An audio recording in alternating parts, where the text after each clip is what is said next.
নমস্কার, lucky kitchen ফুডে আপনাদের জানাই স্বাগত। আজকে আমি পুঁই শাক, এই যে পুঁই পাতা নিয়েছি, পুঁই পাতার পাকোড়া করে দেখাবো। আস্ত পাতা নিয়েছি, ধুয়ে নিয়েছি, আমি আগে থেকেই বেছে ধুয়ে নিয়েছি। এবার কি কি উপকরণ লাগে, একদম সাধারণ কিছু উপকরণ দিয়ে এই পাকোড়াটা করতে হয়। তো আপনারা দেখা যায় এটা জলখাবার এবং গরম ভাতেই খেতে পারবেন, জলখাবারও অনেক সময় এটা করে খাওয়া যাবে।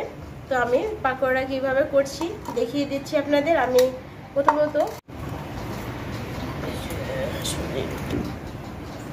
আমি চালের গুঁড়ো নিয়েছি, কারণ চালের গুঁড়ো নিলে মচমচে হয়। এটা আমার আলা চালের গুঁড়ো। তো এর মধ্যে আমি নিয়ে নিব হলুদ গুঁড়ো, মরিচের গুঁড়ো, স্বাদমতো লবণ। তো সাধারণ কিছু উপকরণ, এই উপকরণগুলো আমি চালের গুঁড়োর সাথে আগে মাখিয়ে নিলাম। এবার জল দেব, জল দিয়ে আস্তে আস্তে করে গুলায় নেব।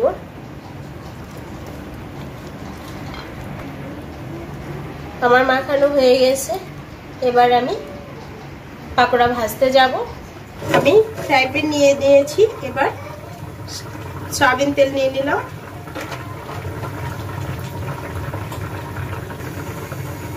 আমি এইভাবে 3টা পাতা নিয়েছি। আমার তেল গরম হয়ে গেছে। তো আমি যে মাখিয়ে রেখেছিলাম এভাবে করে নিতে হবে।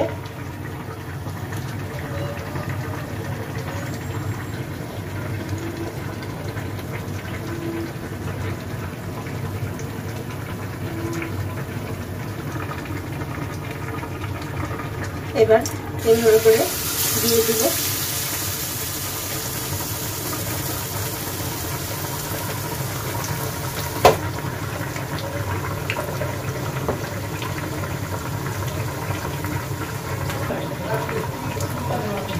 আবার এভাবে করে উল্টা দিতে হবে।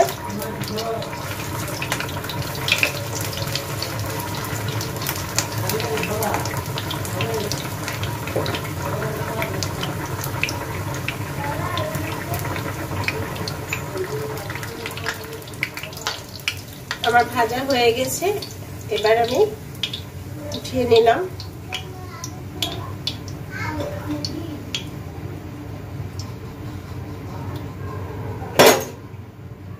এক এক করে এগুলো সব এভাবে ভেজে নিব।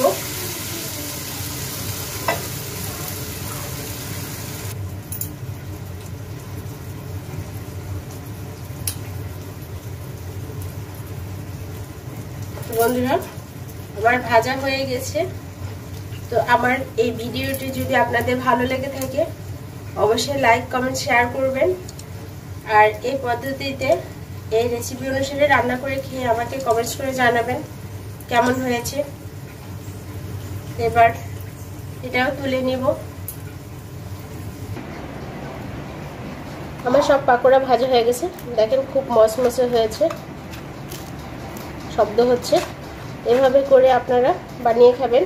আর আমার চ্যানেলটিতে এখনও যারা সাবস্ক্রাইব করেননি, সাবস্ক্রাইব করে বন্ধু হয়ে যান এবং পাশে থাকা বেল আইকনটি অন করে রাখেন, যাতে করে আমার নতুন নতুন ভিডিও আপনাদের মাঝে সবার আগে পৌঁছে যায়। ধন্যবাদ সবাইকে।